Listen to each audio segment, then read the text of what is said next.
जय हिंद साथियों, आप सभी का स्वागत करता हूं आप सभी के अपने चैनल टारगेट सिलेक्शन में। साथियों, अगर आपकी नज़र इस वीडियो पर 23 अगस्त से पहले पड़ी है तो इस पूरी वीडियो को मैं कहूंगा साथियों घोल कर पी जाइएगा। यानी कि यहां पर जितने भी क्वेश्चंस आपको करवाए जाएंगे उन सभी क्वेश्चंस को साथियों एक तरीके से तैयार कर लीजिएगा, क्योंकि आपकी परीक्षा में आपको क्वेश्चन साथियों यहीं से देखने को मिलेंगे। तो सबसे पहले साथियों हिंदी के क्वेश्चन होंगे, उसके बाद सामान्य ज्ञान के यूपी जीके के, उसके बाद साथियों टॉप लेवल के रीजनिंग के क्वेश्चन होंगे और फिर मैथ के क्वेश्चंस को हम लोग देखेंगे।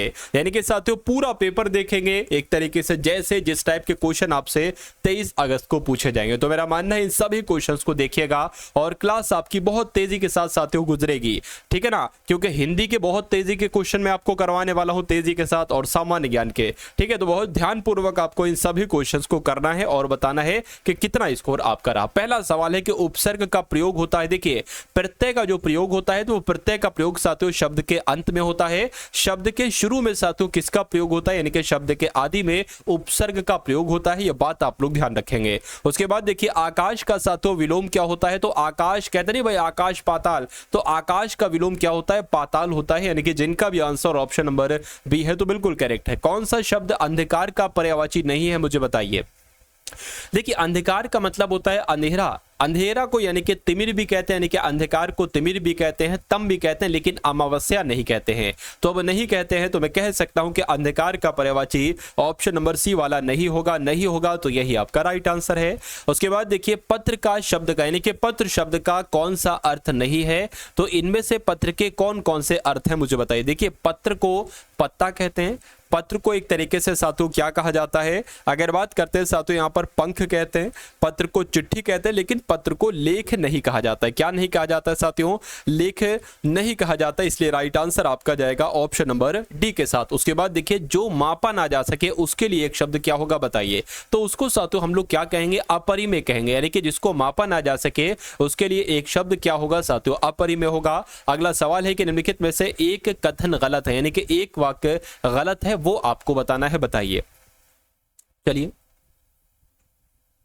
देखिए, संधि में दो पक्षों का मेल होता है, संधि तोड़ने को विच्छेद कहते हैं, तो बिल्कुल सही है, ठीक है ना। उसके अलावा अगर बात करते हैं साथियों यहां पर अगर बात करें, समास में पदों के प्रत्यय समाप्त कर दिए जाते हैं, समास तोड़ने को विग्रह कहते हैं। समास तोड़ने को विग्रह कहते हैं, ये बात भी बिल्कुल सही है। देखिए, यहां पर अगर बात करें जो ऑप्शन नंबर ए में है, अगर यहां पर साथियों समास लिखा होता तो सही हो जाता आपका ये, क्योंकि समास में दो पक्षों का मेल किया जाता है, लेकिन संधि में दो पक्षों का मेल नहीं किया जाता है, क्योंकि संधि में साथियों दो वर्णों का मेल किया जाता है। तो मैं कहूंगा साथियों कि इसमें से कौन सा कथन गलत होगा, ऑप्शन नंबर ए वाला कथन गलत होगा। गलत होगा तो यही आपका राइट आंसर है। उसके बाद देखिए, अगला सवाल है आपसे यहां पर साथियों पूछा जा रहा है कि शब्द की सबसे छोटी इकाई क्या होती है, बताइए। तो शब्द की सबसे छोटी इकाई को क्या कहा जाता है, वर्ण कहा जाता है। डायरेक्ट आपके एग्जाम में क्वेश्चन पूछा जाएगा। निम्नलिखित वाक्य में संज्ञा के रूप में क्या प्रयोग किया जाता है, बताइए। अब ये क्वेश्चन साथियों बहुत कंफ्यूजन, यानी कि क्वेश्चन को एक तरीके से साथियों कंफ्यूज ही आपको कर देगा। कहा जा रहा है कि इस वाक्य में संज्ञा बताइए क्या है। क्या संज्ञा, वह इनमें से एक को जानता है। अब इसमें संज्ञा क्या है, देखिए ये जो वह है ना, ये संज्ञा नहीं है, ये सर्वनाम है। क्या है साथियों, सर्वनाम है। उसके अलावा अगर बात करें, ये आंसर नहीं होगा, ये भी संज्ञा नहीं हो सकता, ये भी संज्ञा नहीं है। वह इनमें से एक को जानता है, यानी कि किसी एक व्यक्ति की बात चल रही है, तो ये एक क्या साथियों हो जाएगा, यही तो साथियों आपका संज्ञा हो जाएगा। यानी कि एक शब्द जो होगा वो क्या होगा, वो संज्ञा होगा, और ये आपका बिल्कुल करेक्ट आंसर है। उसके बाद देखिए, अगला सवाल है आपसे पूछा जा रहा है साथियों यहां पर कि निम्नलिखित वाक्य में रेखांकित किए हुए भाग में कौन सा पदबंध है साथियों, आपसे पूछा जा रहा है। गीत गाती हुई, ठीक है ना, गीत गाती हुई स्त्री पानी भरने जा रही है। तो गीत गाती हुई स्त्री, अब अगर बात करें साथियों यहां पर इतना है, ये पूछा जा रहा है कि ये आखिर क्या है, ये क्या क्रिया विशेषण है, मतलब क्या क्रिया की विशेषता बता रहे हैं, नहीं। क्या ये संज्ञा है, संज्ञा नहीं है साथियों। ये क्या विशेषण है, क्या क्रिया, क्रिया भी नहीं है साथियों। अगर बात करें ये स्त्रियां जो है, ये मैं कह सकता हूं साथियों विशेषण का काम कर रही हैं, ठीक है ना, सॉरी ये संज्ञा का काम कर रही है, और इसकी स्त्रियों की विशेषता बता रहे हैं साथियों ये शब्द गीत गाती हुई। तो गीत गाती हुई क्या हो जाएगा, एक तरीके से मैं कहूंगा विशेषण हो जाएगा। यानी कि आपका राइट आंसर जो होगा वो ऑप्शन नंबर सी होगा। अब जैसे यहां पर मैं कहूं, क्या मैं यहां पर साथियों कहूं, एक एग्जांपल से आपको समझाता हूं।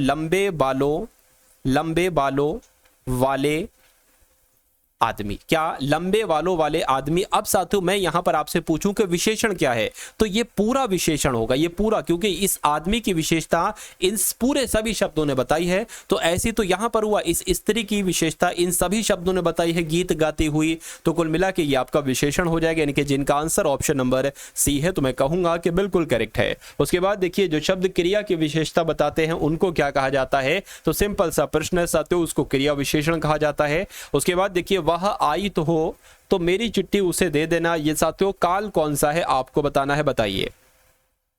देखिए वह आई हो तो मेरी चिट्ठी उसे दे देना, ये सामान्य वर्तमान काल का उदाहरण साथियों ये नहीं है, ठीक है ना, तात्कालिक का भी नहीं है, संदिग्ध। देखिए यहाँ पर एक संभावना है, ठीक है, अगर वो आ जाए तो मेरी चिट्ठी उसे दे देना, तो यहाँ पर संभावना है, यानी कि वह आई हो तो मेरी चिट्ठी उसे दे देना, तो संभाव्य वर्तमान काल का ये उदाहरण हो जाएगा। उसके बाद देखिए संस्कृत भाषा के शब्द जिनका हिंदी भाषा में प्रयोग करने पर रूप परिवर्तित नहीं होता। बहुत शानदार क्वेश्चन है साथियों, और ये एग्जाम्पल आपसे पूछा जाएगा, तो आप लोग यहाँ पर ध्यान रखेंगे कि संस्कृत भाषा के शब्द जिनका हिंदी भाषा में प्रयोग करने पर रूप परिवर्तित नहीं होता है उनको तत्सम शब्द कहते हैं। बात आप लोग ध्यान रखेंगे, बहुत सारे लोग अगर एग्जाम में क्वेश्चन आ जाता है तो साथियों हजारों हजार के हिसाब से लड़के इस क्वेश्चन को गलत करेंगे। उसके बाद देखिए कि इनमें से कौन सा समास नहीं है मुझे बताइए, यानी कि समास की अगर बात करें साथियों तो देखिए अव्ययी बहुत समास आपको पता है, द्वंद्व समास आपको पता है, बहुब्रीहि समास आपको पता है, लेकिन कर्मकारक समास आपने नहीं सुना होगा।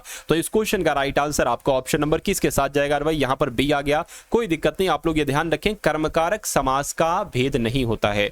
कौन सा वाक्य संयुक्त वाक्य का उदाहरण है मुझे बताइए, यानी कि संयुक्त वाक्य देखिए सिंपल सा, आपको कुछ नहीं ज्यादा बर्डन नहीं डालना है। अगर किसी वाक्य में साथियों और किंतु परंतु आपको देखने को मिल जाए, एवं देखने को मिल जाए, या अथवा देखने को मिल जाए, या इसलिए देखने को मिल जाए, तो वो वाक्य कैसा होता है साथियों, संयुक्त वाक्य होता है। तो ना कोई आया ना कोई गया, नहीं, वह जैसे आया वैसे ही गया, वह आया और गया, तो यहां पर साथियों और आ गया, सिंपल सा ये आपका संयुक्त वाक्य हो जाएगा, और यही आपका बिल्कुल करेक्ट आंसर हो जाता है। भाई बहुत बढ़िया, वेरी गुड क्लास। अब उसके बाद देखिए उसने तो मेरी आंखें खोल दी, रेखांकित मुहावरे का अर्थ आपसे पूछा जा रहा है, यानी कि आंखें खोलने, इसका मतलब क्या होता है बताइए। कि भ्रम को दूर कर दिया, किसी बात पर ना ध्यान देना, स्वागत के लिए राह देखना, या अंधकार दूर करना। तो मैं कह सकता हूं साथियों भ्रम को दूर करना, यानी कि भाई मेरी तो आंखें खोल दी तुमने, यानी कि मेरे तो भ्रम को दूर कर दिया। तो राइट आंसर जिनका यहां पर ऑप्शन नंबर ए है, तो बिल्कुल करेक्ट भाई, बहुत बढ़िया, वेरी गुड क्लास। साथियों अगर आप चाहते हैं कि यूपी पुलिस कांस्टेबल का एग्जाम आप बहुत आसानी से क्रैक करें,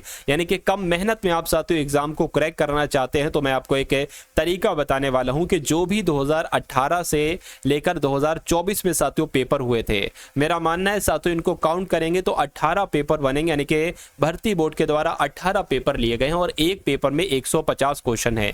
तो साथियों अगर इन क्वेश्चंस को आप तैयार कर लेंगे, इसमें हिंदी के भी हैं, मैथ के भी हैं, जीके जीएस रीजनिंग के भी हैं, मेरा मानना है अगर इन सभी कॉन्सेप्ट को आप तैयार कर लेंगे तो आपके यहां से समझ लीजिए लगभग 60% क्वेश्चन साथियों फंस जाएंगे। उसके अलावा अगर बात करें अगर कोई कसर रह जाती है तो 10 मॉडल पेपर मैंने आपके लिए तैयार करवाए हैं, इन दोनों पीडीएफ को अगर आप पढ़ लेते हैं तो आपका एग्जाम मेरे हिसाब से क्रैक हो जाना चाहिए। यानी कि जो फाइनल सूची आएगी, फाइनल लिस्ट आएगी, उसमें एक नाम आपका भी होगा, एक रोल नंबर साथियों आपका भी होगा। तो ये पीडीएफ आप कैसे प्राप्त कर सकते हैं, सिर्फ 45 रुपए में आपको ये पीडीएफ दी जा रही है।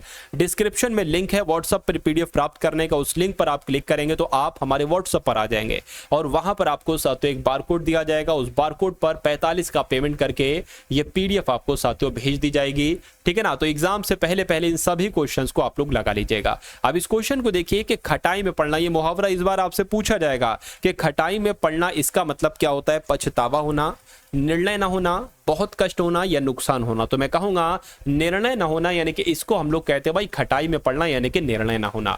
उसके बाद देखिए अगला सवाल है कि हिंदी भाषा की कुल वर्ण लिपियां कितनी है बताइए। तो अगर बात करें कितनी है तो 52 आप लोग ध्यान रखेंगे, हिंदी भाषा की कुल वर्ण लिपियां कितनी है साथियों, 52 है। आंसर आपका जाएगा ऑप्शन नंबर सी के साथ। भाई बहुत बढ़िया, वेरी गुड क्लास। चलिए साथियों अब उसके बाद देखिए अगले नंबर का सवाल है आपके स्क्रीन पर, देखिए और बताइए सही जवाब क्या होगा। कि बुढ़ापा एक प्रकार का अभिशाप है। यहां पर जो बुढ़ापा आपको दिख रहा है ये कैसी संज्ञा है मुझे बताइए। मैं आपको कई बार बता चुका हूं बुढ़ापा की अगर बात करते हैं तो इसमें एक भाव है, इसलिए भाववाचक संज्ञा के अंतर्गत आ जाएगा। उसके बाद देखिए योग्य व्यक्ति ही पहचाना जाता है, इस वाक्य में योग्य शब्द क्या है बताइए। चलिए भाई, इसकी अगर बात करते हैं साथियों, इसमें योग्य क्या है मुझे बताइए। अब अगर बात करते हैं, देखिए योग्य व्यक्ति, ये व्यक्ति की विशेषता बता रहा है योग्य शब्द, तो मैं कह सकता हूं कि ये एक विशेषण शब्द हो जाएगा।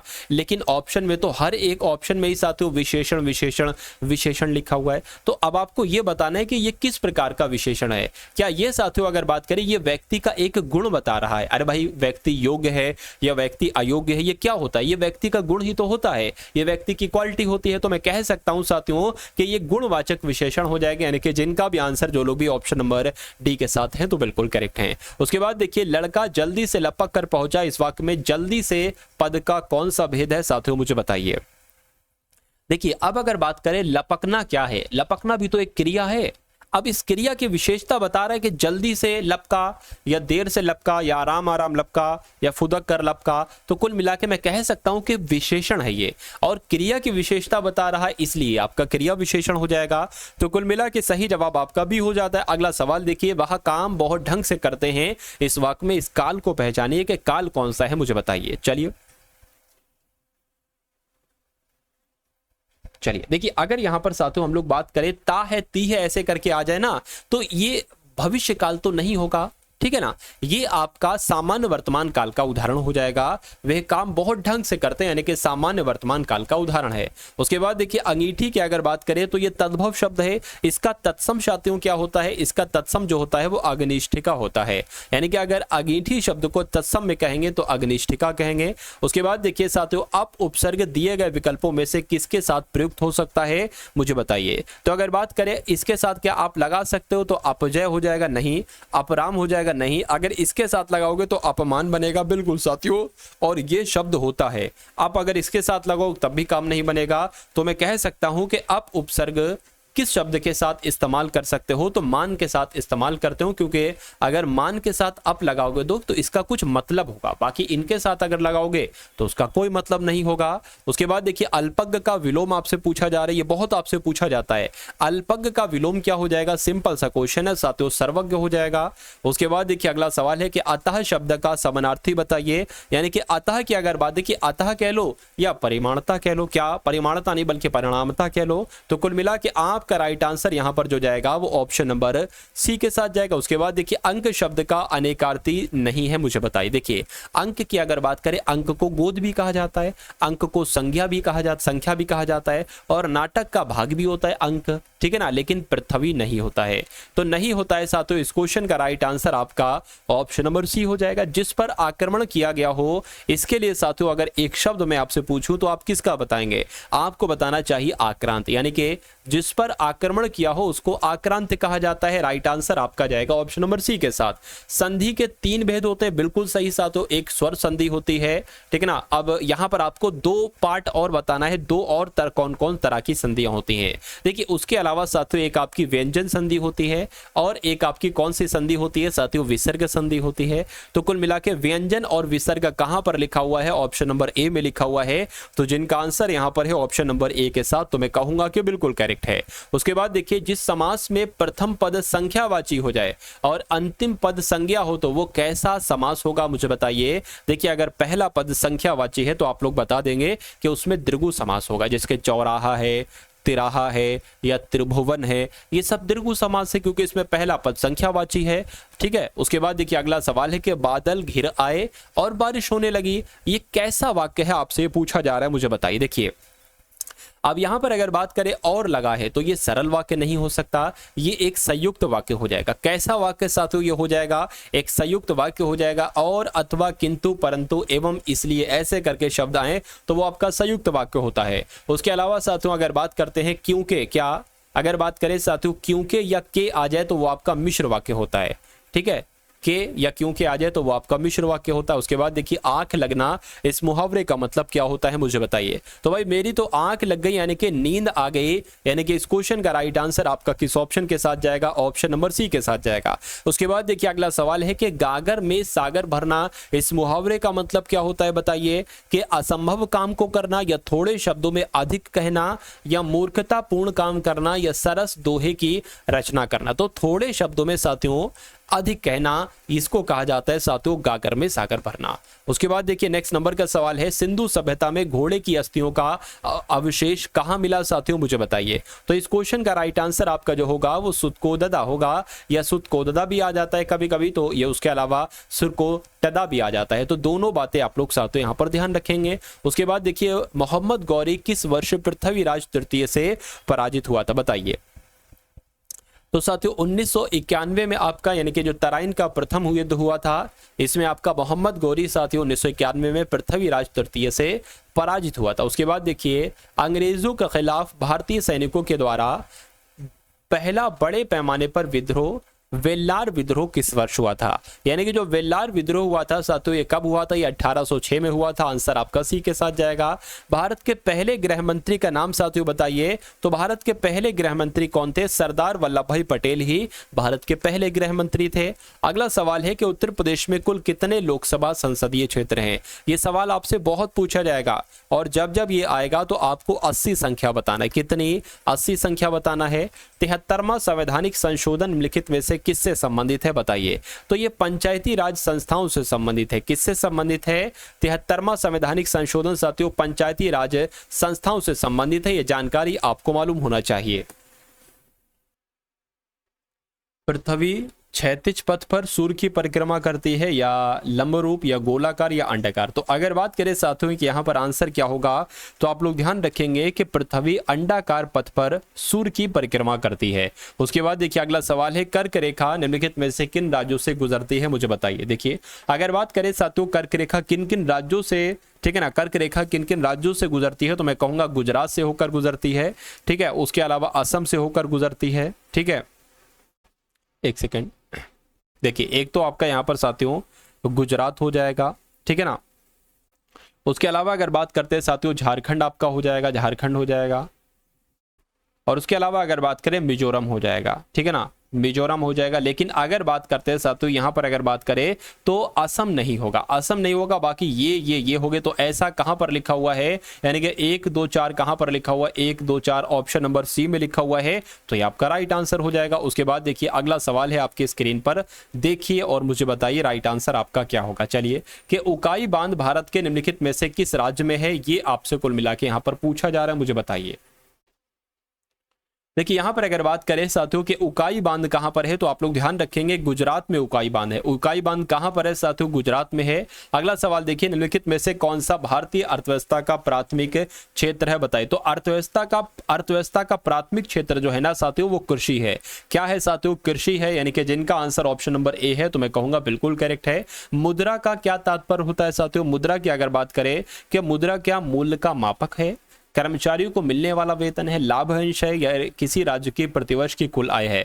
तो इसका सबसे सटीक जवाब जो होगा वो मूल्य का मापक होना चाहिए। उसके बाद देखिए आवृत्ति मापने की इकाई साथियों क्या होती है, तो आवृत्ति मापने की इकाई हर्ट्ज होती है। क्या होती है, हर्ट्ज होती है साथियों, यानी कि आपका right answer option number C हो जाता है। निम्नलिखित में से कौन सा रासायनिक परिवर्तन है, बताइए। तो अगर बात करें कि इसमें से कौन सा, देखिए पटाखों का जलना क्या है, ये कि रासायनिक परिवर्तन है। सही जवाब आपका जाएगा ऑप्शन नंबर ए के साथ। अगला सवाल देखिए और ऑर्निथोलॉजी का संबंध साथियों किससे है, मुझे बताइए। तो आप लोग ध्यान रखेंगे साथियों पक्षियों का अध्ययन किया जाता है ऑर्निथोलॉजी के अंतर्गत, ये इंपॉर्टेंट क्वेश्चन है, आप लोग ध्यान रखें। अगला सवाल देखिए पेनिसिलिन की खोज साथियों किसने की थी, तो आप लोग ध्यान, आपको मालूम होना चाहिए साथियों, क्योंकि ये क्वेश्चन आपके एग्जाम में कई बार आ चुका है कि पेनिसिलिन की खोज किसने की, तो अलेक्जेंडर फ्लेमिंग के द्वारा ही साथियों पेनिसिलिन की खोज की गई थी। उसके बाद देखिए अगला सवाल है कि सबसे पहले पारिस्थितिकी तंत्र शब्द का प्रयोग किसने किया, बताइए।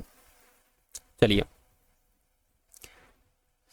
देखिए यहां पर अगर बात करते हैं कि सबसे पहले किसने किया, तो टॉन्सले ने किया, यानी कि A.G. टॉन्सले ने ही सबसे पहले पारिस्थितिक तंत्र शब्द का प्रयोग किया। उसके बाद देखिए इसरो का मुख्यालय कहां पर है साथियों, तो इसरो का मुख्यालय आपको भी मालूम होना चाहिए बेंगलोर में है। कहां पर इसरो का मुख्यालय, बेंगलोर में है।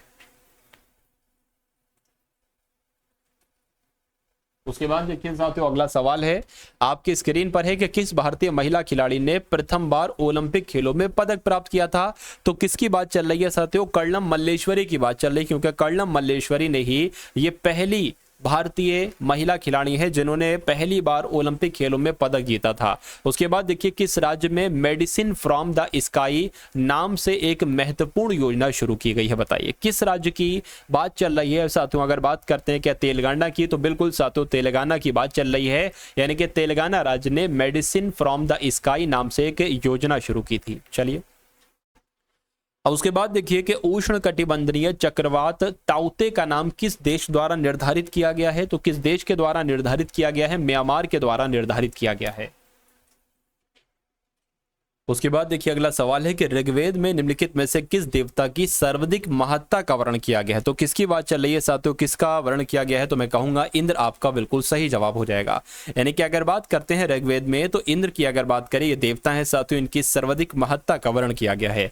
उसके बाद देखिए अगला सवाल है कि दिल्ली में अलाउद्दीन खिलजी के शासनकाल की अवधि क्या थी, तो 1296 से लेकर 1316 थी, या आप लोग ध्यान रखेंगे। उसके बाद देखिए अगला सवाल है पहली डेनिश ईस्ट इंडिया कंपनी ने अपना परिचालन किस वर्ष में साथियों शुरू किया था, तो 1616 में शुरू किया था। कब शुरू किया था, 1616 में शुरू किया था। उसके बाद देखिए संविधान सभा की अल्पसंख्यकों की उप समिति के अध्यक्ष का नाम साथियों क्या था, तो HC मुखर्जी इनका साथियों नाम था। आंसर आपका जो जाएगा वो ऑप्शन नंबर सी के साथ जाएगा।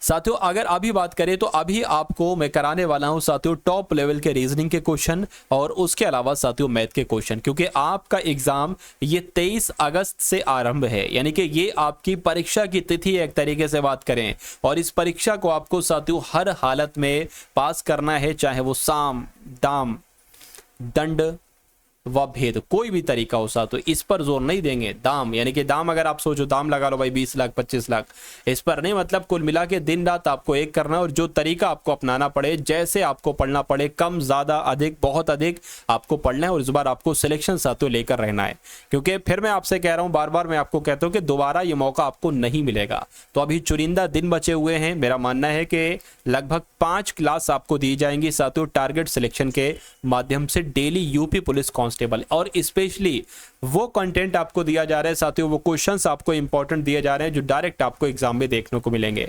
आप नहीं साथियों, मैं नहीं कहता कि आप 90% पेपर करके आइए, मैं कहूंगा आपसे कि आप 75 से 80% पेपर करके आइए और अपना सिलेक्शन लेकर जाइए, ठीक है ना। तो कुल मिला के आपको साथियों रणनीति से चलना है, स्ट्रेटजी से चलना है साथियों, आपको हिंदी पर और उसके अलावा अगर बात करें रीजनिंग पर, मैथ पर बहुत अधिक ध्यान देना है। उसके अलावा यूपी जीके पर, ऐसा नहीं जीके पर नहीं देना है लेकिन थोड़ा कम देना है। अगर समय कम है मैं कहूंगा कि जीके ना पढ़ो, अगर आपके पास समय कम है, आप मान लीजिए कोई जॉब वगैरह करते हैं, तो मैं कहूंगा जीके ना पढ़ो, आप हिंदी पढ़ लो, आप रीजनिंग पढ़ लो, ठीक है, और मैथ पढ़ लो। मैं कहूंगा अगर बिल्कुल भी नहीं, आपके पास सिर्फ 2 घंटे बचते हैं डेली के, तो मैं कहूंगा रीजनिंग पढ़ लो और हिंदी पढ़ लो। क्यों?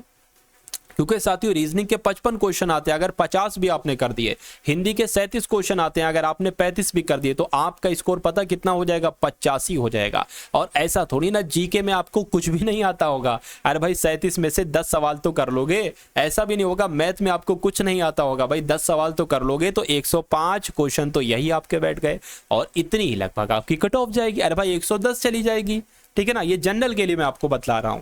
तो कुल मिला के साथियों अगर बात करते हैं इस क्वेश्चन की, तो भारत के केंद्रीय मंत्रिमंडल में अधिकतम कितने मंत्री हो सकते हैं आपसे पूछा जा रहा है, तो मैं कहूंगा लोकसभा की कुल जो संख्या होगी, जितने वहां पर सदस्य होंगे, उसके 15% साथियों मंत्रिमंडल में अधिकतम मंत्री हो सकते हैं। उसके बाद देखिए भारतीय संविधान की प्रस्तावना में जो समाजवादी शब्द है, ये किस संशोधन के द्वारा लाया गया था, तो किस संशोधन के द्वारा लाया गया था, 42वां संविधान संशोधन के द्वारा लाया गया था, ये आप सभी लोग याद रखेंगे। उसके बाद देखिए निम्नलिखित में से कौन सा हमारे सौर मंडल का एक आंतरिक ग्रह या पार्थिव ग्रह है, आपसे पूछा जा रहा है। तो किसकी बात चल रही है साथियों, मंगल ग्रह की बात चल रही है। आंसर आपका जाएगा ऑप्शन नंबर सी के साथ। उसके बाद देखिए भारत का सबसे बड़ा एकल द्वीप यानी कि सुदूर द्वीप दक्षिण में कौन सा है, मुझे बताइए। तो यहां पर अगर बात करते हैं साथियों ग्रेट निकोबार द्वीप आपका बिल्कुल सही जवाब हो जाएगा, राइट आंसर आपका डी के साथ जाएगा। टेरा सुरोसा शब्द का मतलब क्या है साथियों, मुझे बताइए। तो लाल मिट्टी को एक तरीके से कहा जाता है टेरा रोसा। तो ये आपसे एग्जाम में अगर पूछा जाए तो मेरा मानना है कि आप इस क्वेश्चन को बहुत आसानी से कर डालेंगे। उसके बाद देखिए नाबार्ड की साथियों स्थापना कब की गई थी, तो 1982 की अगर बात करें साथियों 1982 में ही नाबार्ड की स्थापना की गई थी, आप लोग ध्यान रखेंगे। दूध की शुद्धता मापने के लिए कौन सा उपकरण का इस्तेमाल किया जाता है? तो लैक्टोमीटर का इस्तेमाल किया जाता है दूध की शुद्धता को मापने के लिए। उसके बाद देखिए, एक नाभिक में प्रोटॉन और न्यूट्रॉन को बांधने वाले बल को क्या कहते हैं? तो साथियों इसको क्या कहा जाता है? प्रबल नाभिकीय बल कहा जाता है। क्या कहा जाता है? प्रबल नाभिकीय बल कहा जाता है। उसके बाद देखिए, हंसिया कोशिका रक्त अल्पता, सिकल सेल एनीमिया किसकी वजह से होता है? तो ये हीमोग्लोबिन के असामान्य स्तरों की वजह से होता है। ये आप लोग ध्यान रखेंगे। राइट आंसर आपका जो जाएगा वो ऑप्शन नंबर बी के साथ जाएगा।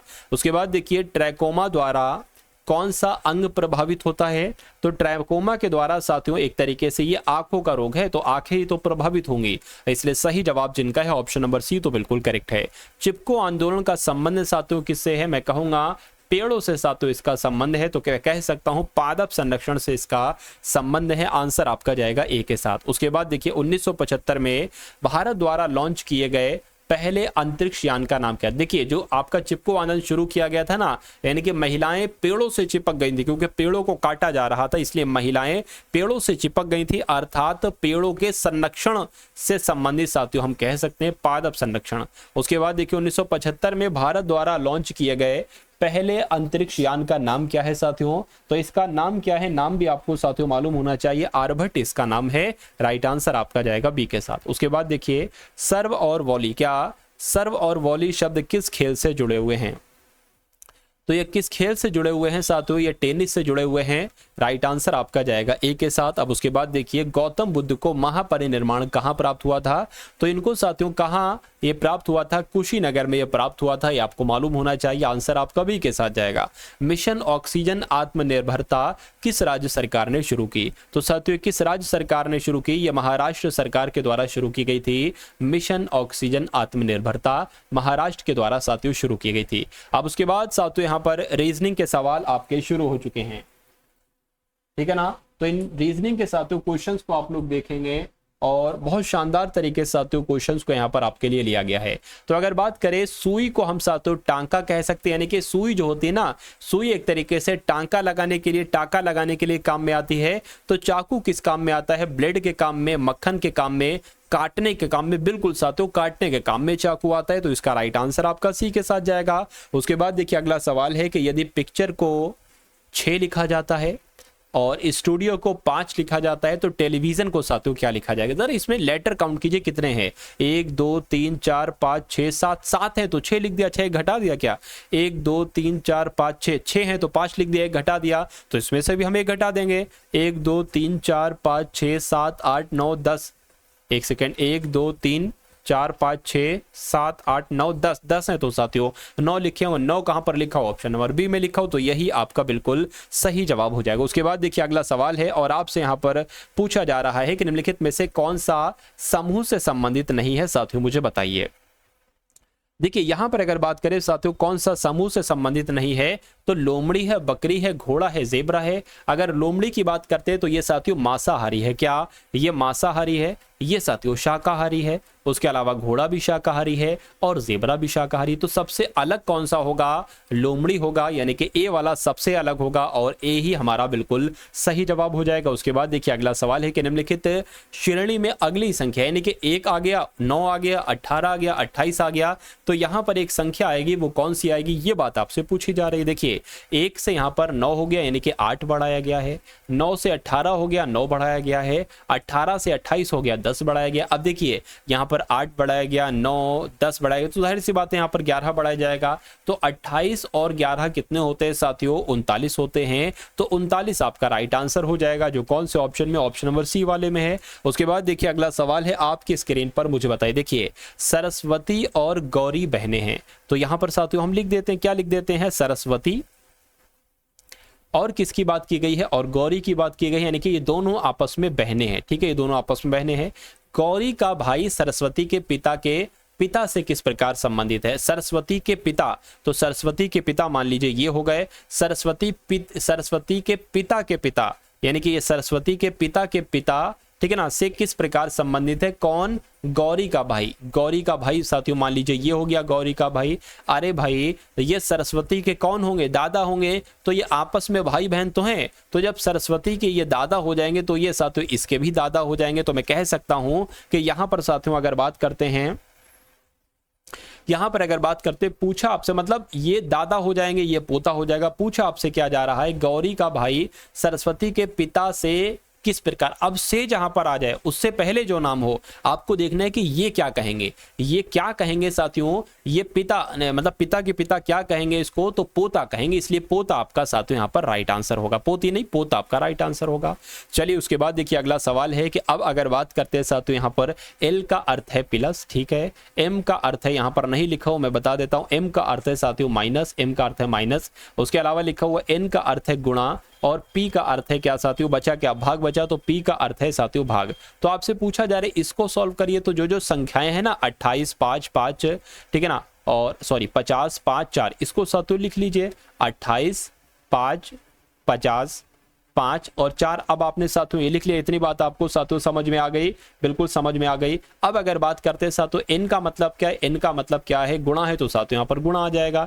एल आया है, यहाँ पर एल आएगा। एल का मतलब क्या, एल का मतलब प्लस हो, तो यहाँ पर प्लस आ जाएगा। यहाँ पर पी है, पी का मतलब क्या है, पी किधर गया, पी का मतलब भाग है, तो यहाँ पर भाग आ जाएगा। और एम का मतलब क्या है, माइनस, तो यहाँ पर माइनस आ जाएगा। अब सबसे पहले आपको पता है कि भाग सॉल्व होता है, उसके बाद गुणा सॉल्व होती है, उसके बाद प्लस माइनस में से कुछ भी सॉल्व कर लो। तो सबसे पहले जब इसको सॉल्व करेंगे 50 भाग 5 करेंगे तो साथियों 10 बचेगा, ठीक है ना, 10 बचेगा, यानी कि इसकी जगह पर 10 आ जाएगा, माइनस 4 आ जाएगा, प्लस आपका कितना आ जाएगा, 28 पंजे कितने होते हैं हमें नहीं पता है, हम करा के देख लेंगे। 8 पंजे 40 हो जाएगा साथियों, ठीक है ना, 8 पंजे 40, 5 दूना 10, और साथियों आपका 14 हो जाएगा, यानी कि यहाँ पर 140 आ जाएगा इसकी जगह पर। तो अब अगर बात करें 140 प्लस 10 कितना हो जाएगा, 150 हो जाएगा, माइनस 4 कितना हो जाएगा, 146 हो जाएगा। तो आपका राइट आंसर जो जाएगा वो 146 के साथ जाएगा। उसके बाद देखिए अगला सवाल है आपकी स्क्रीन पर, मुझे बताइए कौन सा वेन आरेख निम्नलिखित के बीच के संबंध को सही ढंग से साथियों निरूपित करता है, मुझे बताइए। देखिए यहां पर अगर बात करें ना हम लोग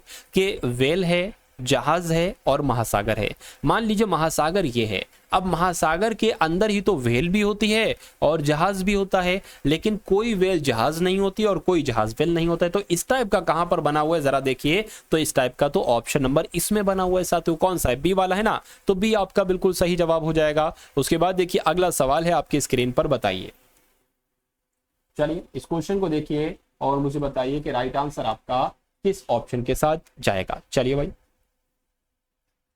देखिए यहां पर साथियों जब हम बात करते हैं, बहुत शानदार एक तरीके से ये क्वेश्चन है।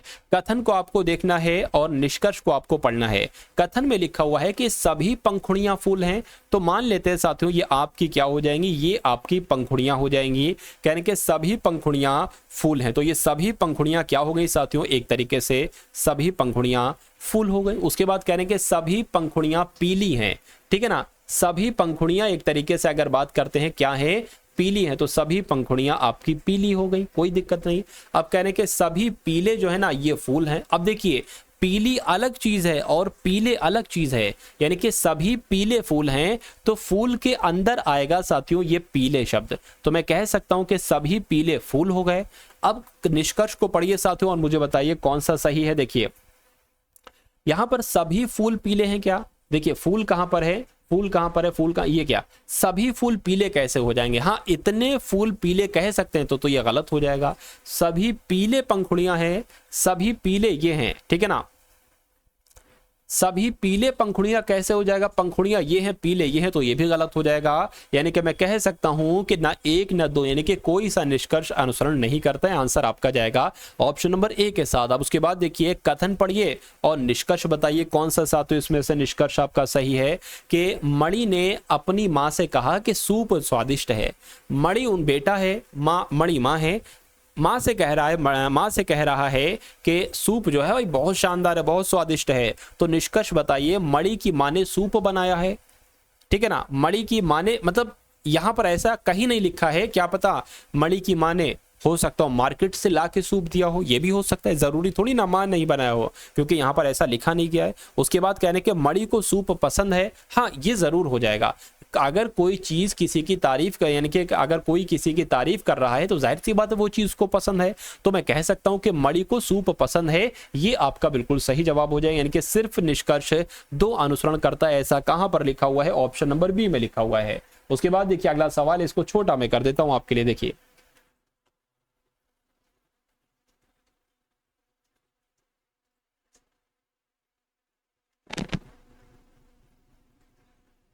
चलिए अब साथियों यहाँ पर तर्क को पढ़िए और मुझे बताइए कि कौन से आपके, ठीक है ना, सही हो सकते हैं। पूर्व धारणा कौन कौन सी आपकी सही हो सकती है, कौन सी गलत हो सकती है। देखिए तर्क यहाँ पर है साथियों, अधिक उपज के लिए रासायनिक उर्वरकों के बजाय जैविक उर्वरकों का इस्तेमाल किया जाना चाहिए, ठीक है ना। तो कह रहे हैं कि रासायनिक उर्वरक मनुष्यों और भूमि दोनों के लिए हानिकारक हैं। क्या ऐसा कहना रासायनिक उर्वरक मनुष्य के लिए हानिकारक है, भूमि के लिए, ठीक है ना, चलो भूमि के लिए मान लेंगे, मनुष्य के लिए भी। उसके बाद लिखा हुआ है रासायनिक उर्वरकों की तुलना में, क्या लिखा हुआ है यहाँ पर,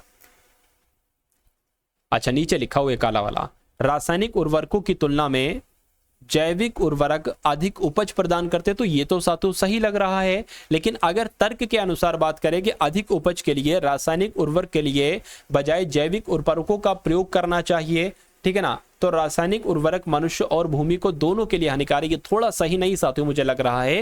ये 2 वाला बिल्कुल सही लग रहा है। तो मैं कह सकता हूं कि केवल पूर्व धारणा 2 अनुसरण करती है। राइट आंसर आपका जाएगा ऑप्शन नंबर बी के साथ। चलिए अब उसके बाद देखिए अगला सवाल है आपके स्क्रीन पर, मुझे बताइए कि नीचे साथियों श्रृंखला है, यानी कि ये 26 से 29 हुआ है, 29 से 33 हुआ है, 33 से 38 हुआ है, तो यहां पर कौन सा नंबर आएगा मुझे बताइए। देखिए 26 से 29 हुआ है यानी कि 3 बढ़ाया गया है, 29 से 33 हुआ है यानी कि 4 बढ़ाया गया है, 33 से 38 हुआ है कितना बढ़ाया गया भाई, 34, 35, 36, 37, 38 यानी कि 5 बढ़ाया गया है।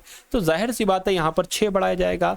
तो 38 और 6 कितना होता है साथियों, 44 होता है। तो 44 किस ऑप्शन में है, ऑप्शन नंबर सी में है। तो यही आपका बिल्कुल करेक्ट आंसर। इसको साथियों मैं बड़ा कर देता हूं, देखिए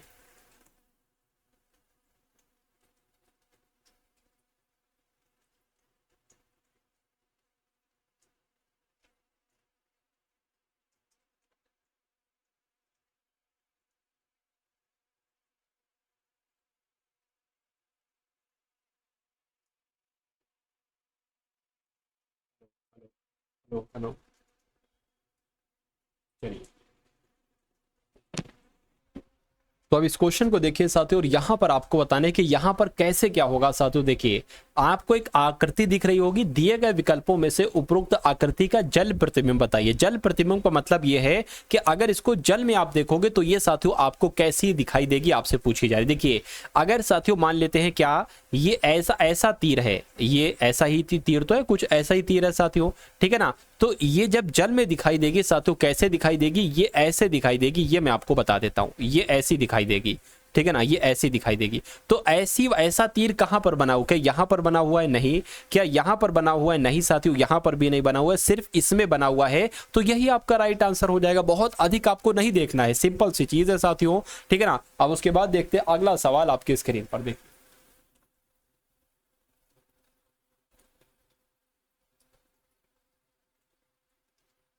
चलिए साथियों, अब यहां पर अगर बात करें कि अब इस क्वेश्चन को देखिए साथियों और मुझे बताइए कि आपका राइट आंसर क्या है, कि इनमें से कौन सी संख्या 8 से भाज्य नहीं है। अगर हम बात करें साथियों, देखिए इसकी अगर बात करें यानी कि 126, 76 ये 8 से भाज्य है या नहीं, देखते हैं।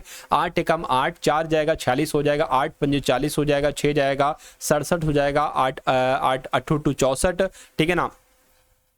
अगर बात करें साथियों 8 64 हो जाएगा, 3 बजेगा 36 हो जाएगा, 36 8 से नहीं कटता है, तो ये 8 से विभाजित नहीं है। तो क्या ये आंसर होगा, यही आंसर हो जाएगा। अब जरा एक बार इसको देख लीजिए कि ये 8 से पूरा विभाजित हो रहा है या नहीं। तो देख लेते साथियों, 8 एकम 8 3 जाएगा, ये 35 हो जाएगा, 8 चक्कू 32 हो जाएगा, यानी कि 3 जाएगा, 8 चक्कू कितने हो जाएगा साथियों, 8 कम 8 16 24, 8 3 24, 8 3 आपका 24 हो जाएगा, कितना जाएगा 6 जाएगा, 64 हो जाएगा, 8 2 64। तो ये कट रहा है, ये भी कट जाएगा, ये भी कट जाएगा, ये नहीं कटेगा।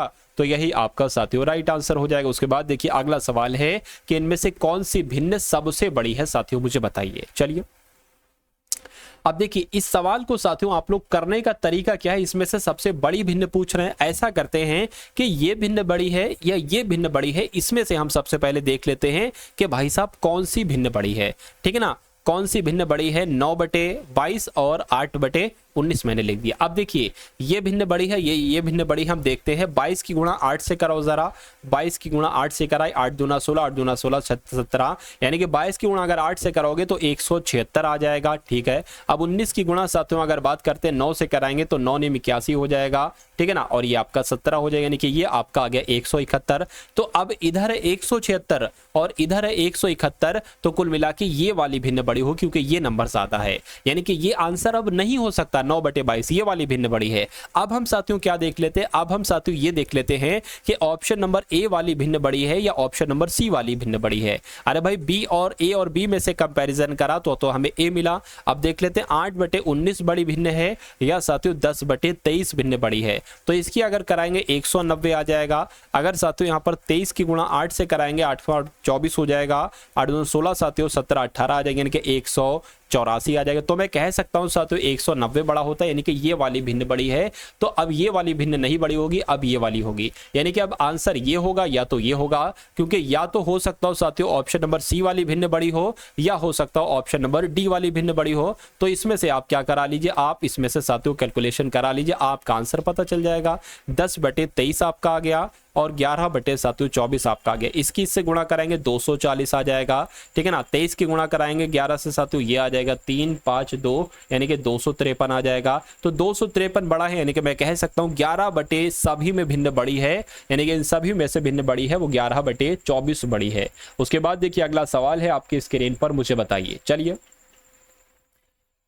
0.592 भाग 0.8, तो इसको आपको साथियों क्या करना है, कैलकुलेट करना है। कोई दिक्कत नहीं साथियों, देखिए 0.592 यहाँ पर आ गया और भाग क्या आ गया साथियों 0.8 यहाँ पर आ गया। अब देखिए इस पॉइंट को हम हटाएंगे और ऊपर गुणा में 1 0 लगा देंगे, क्योंकि यहाँ पर एक संख्या के बाद एक पॉइंट था, यानी कि ठीक है ना। अब यहाँ पर पॉइंट के बाद कितने नंबर है, 3 है, तो हम 1 लिख के 3 0 बढ़ाएंगे। ये तो आपको मालूम होगा ना कि अगर ऊपर मान लीजिए 2 नंबर के बाद या 3 नंबर के बाद पॉइंट होता है तो 1 लिख के 3 0 बढ़ाते हैं, ठीक है ना, इस टाइप से। और अब ये कुल मिला के क्या बन जाएगा, 592 की गुणा 10 से करोगे तो साथियों इतना आ जाएगा। 8 की गुणा 1000 से करोगे तो इतना आ जाएगा। अभी 0 से ये 0 कैंसिल हो जाएगा। इसको साथियों जरा आप कट करने की कोशिश करिए, 2 से छोटा बना लीजिए। 2 दूना 4, 2 नीम 18, 2 छंग 12, इसको करेंगे साथियों ये आपका 400 आ जाएगा। और एक बार कट करिए, 200 आ गया ये, और ये कितना आ जाएगा, 2 एकम 2, 2 चौक 8, 2 अट्ठे 16 आ गया। और जरा कट करिए,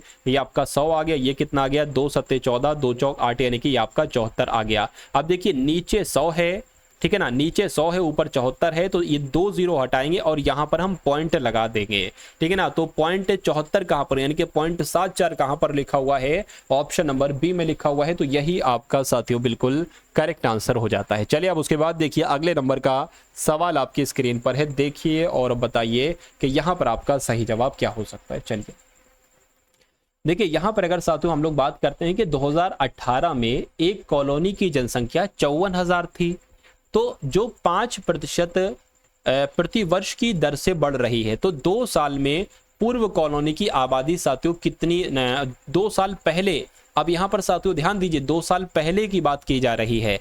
अब अगर बात करें, एक आपने सूत्र पढ़ा होगा साथियों, A = P 1 + R/100⁻T। इसमें क्या होता था, इसमें अगर आपसे ये पूछा जाता कि 2 साल बाद कॉलोनी की आबादी कितनी होती है, तो मतलब A की वैल्यू हम निकालते, ठीक है ना, A की वैल्यू निकालते। लेकिन अब साथियों अगर बात करें, लेकिन अब यहां पर साथियों हम क्या निकालेंगे, P की वैल्यू निकालेंगे। तो अगर यहां पर साथियों हम लोग बात करते हैं, क्या A बराबर क्या है, 54,000 है, तो 54,000 हो गया साथियों। ये 54,000 बराबर P हमें निकालना है, 1 + R कितना है, 5% है, बटे 100 आ जाएगा। T कितना है साथियों, 2 वर्ष कहा गया ना, 2 साल, तो 2 आ जाएगा। 5 से कम 5 हो जाएगा, 5 दूना 10 हो जाएगा। यानी कि अगर बात करते हैं साथियों यहाँ पर 54,000 हो जाएगा बराबर P हो जाएगा, ठीक है ना। और गुणा कर लो साथियों, ऐसा करो 20 से कम 20, 20 और 1 21, 21/2, 1 सेकेंड, यानी कि P के बाद साथियों गुणा में क्या आ जाएगा, 21/20 और गुणा 21/20 ये आ गया। अब साथियों अगर बात करते, अब देखिए इन 20 गुणा 20 की गुणा इससे हो जाएगी, किससे हो जाएगी, यानी कि मैं कह सकता हूं 54,000।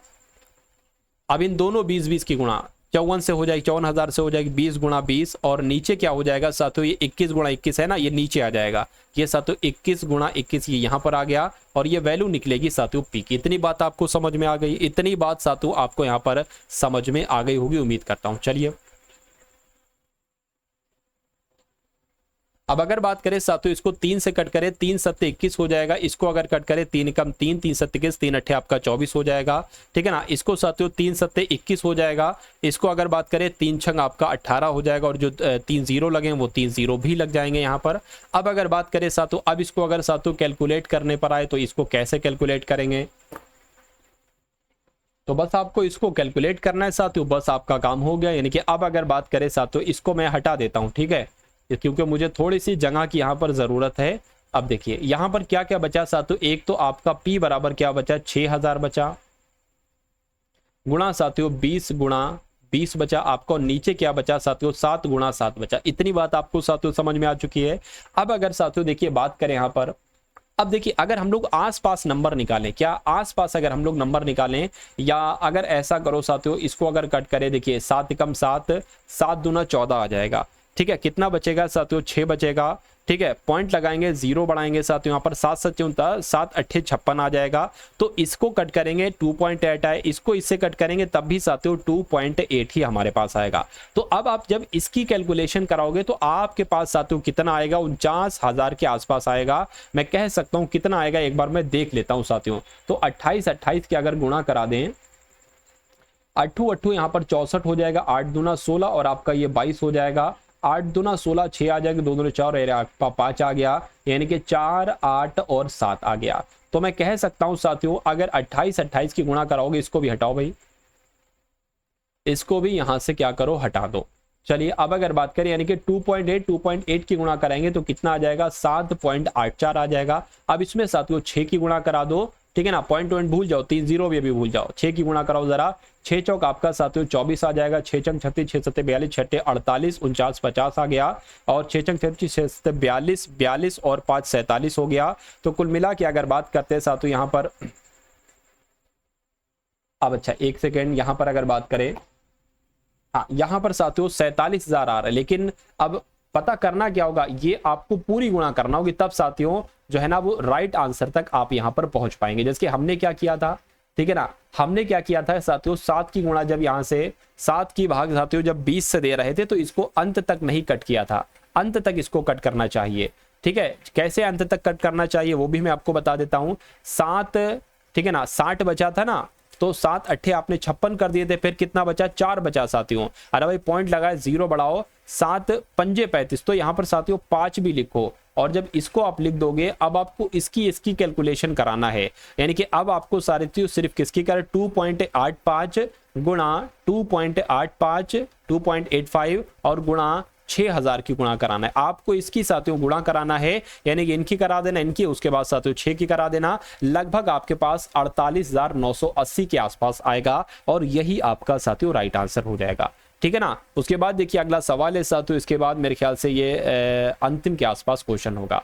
देखिए यहाँ पर कहा गया है कि यदि किसी शोरूम में किसी वस्तु का सूची मूल्य 2000 रुपए है, यानी कि किसी चीज का मूल्य 2000 रुपए, कह रहे कि इसे 20% और 10% की 2 छूटें दी जाती हैं, तो इसका बिक्री मूल्य क्या होगा। तो भाई 20% की छूट दी जाएगी, यानी कि इसको 80% में बेचा जाएगा, 10% की छूट दी जाएगी तो इसको 90% में बेचा जाएगा। इन 2 जीरो से ये 2 जीरो, इस एक जीरो से ये जीरो, और इस एक जीरो से साथियों ये जीरो कैंसिल हो जाएंगे। यानी कि अब आपके पास बचा है 20 गुणा 8 गुणा 9, यानी कि 9 8 कितना होता है साथियों, 72 होता है। 72 की 20 से साथियों गुणा अगर कराने पर आए तो 4 और 14 आएगा, यानी कि कितना, 1440 आपका राइट आंसर आ जाएगा, जो किस ऑप्शन में है साथियों, ऑप्शन नंबर सी में है। उसके बाद देखिए अगला सवाल है, आपकी स्क्रीन पर बताइए कि एक आयताकार बोर्ड है, ठीक है भाई, एक आयताकार बोर्ड हो गया, कह रहे कि इसकी लंबाई और चौड़ाई का जो अनुपात है वो 7:5 है, यानी कि अगर इसकी लंबाई 7x है तो इसकी चौड़ाई 5x होगी। कह रहे कि यदि बोर्ड की चौड़ाई 20.5 सेंटीमीटर है, यानी कि ये चौड़ाई वैसे हमें 5x दे रखी है, लेकिन 5x की वैल्यू दे रखी है कितनी है, 20.5 है, तो जरा x की वैल्यू निकालो भाई। 5 यहां पर आ जाएगा साथियों, 5 चौक आपका 20 और 5 एकम 5, यानी कि x की वैल्यू आ गई। तो अगर आपको चौड़ाई निकालना हो, असल चौड़ाई, तो इसमें 4.1 की गुणा करा दो 5 में, और अगर लंबाई आपको निकालना हो तो 4.1 की गुणा करा दो, हमें लंबाई ही निकालना है, यानी कि 4.1 गुणा 7, तो कुल मिला के 7 एकम 7, 7 चौक 28 आ जाएगा। यानी कि मैं अगर बात करूं पॉइंट का पॉइंट लग जाएगा, 228.7 सेंटीमीटर आपका बिल्कुल सही और सटीक जवाब हो जाता है भाई। बहुत बढ़िया, वेरी गुड क्लास। तो ये क्लास साथियों आपको कैसी लगी एक बार कमेंट सेक्शन में आप लोग जरूर बताइएगा। उसके अलावा अगर बात करते हैं साथियों यूपी पुलिस कांस्टेबल के लिए आपको एक प्लेलिस्ट दी जा रही है, यानी कि वो प्लेलिस्ट साथियों बिल्कुल निःशुल्क है। यूपी पुलिस कांस्टेबल प्लेलिस्ट का लिंक होगा डिस्क्रिप्शन में, ठीक है ना। उसको जब आप साथियों देखेंगे तो मेरा मानना है साथियों वहां पर आपके सामने कुछ वीडियोस ओपन हो जाएंगे, उन वीडियोस को एक एक करके साथियों वॉच कर लीजिएगा। एग्जाम से पहले पहले आपके सारे कॉन्सेप्ट साथियों क्लियर हो जाएंगे। उसके अलावा जिस पीडीएफ का मैंने जिक्र किया था, मैंने बताया था कि सिर्फ 45 रुपए में वो पीडीएफ आपको दी जा रही है, तो उस पीडीएफ में से साथियों 65 से 70% पेपर साथियों फंसेगा। तो उस पीडीएफ को भी एक बार आप लोग जरूर लीजिएगा, कोई बहुत बड़ी रकम नहीं है, ठीक है ना। उसके अलावा अगर बात करते हैं साथियों यहाँ पर इस वीडियो को लाइक कीजिएगा। जो लोग साथियों चैनल पर नए हैं, चैनल को तुरंत सब्सक्राइब करके बेल आइकन पर सिर का आप लोग क्लिक साथियों जरूर कर लेंगे। और टारगेट सिलेक्शन की अगर बात करें, डेली साथियों 5 क्लासेस आपको दी जा रही, आपके लिए 5 क्लासेस तैयार मैं कर रहा हूं, पूरी सभी क्लासेस साथियों मैं तैयार आपके लिए कर रहा हूं। तो मेरा मानना है कि इन सभी क्लासेस को देखकर आप अपने एग्जाम को क्लियर करेंगे। तो साथियों जो भी क्लास टारगेट सिलेक्शन पर आए तुरंत उसको देखिए, तुरंत उनके क्वेश्चंस को साथियों तैयार कीजिए, आपका एग्जाम क्लियर हो जाएगा। तो मिलते हैं हम सभी लोग आने वाली वीडियो में। जय हिंद साथियों।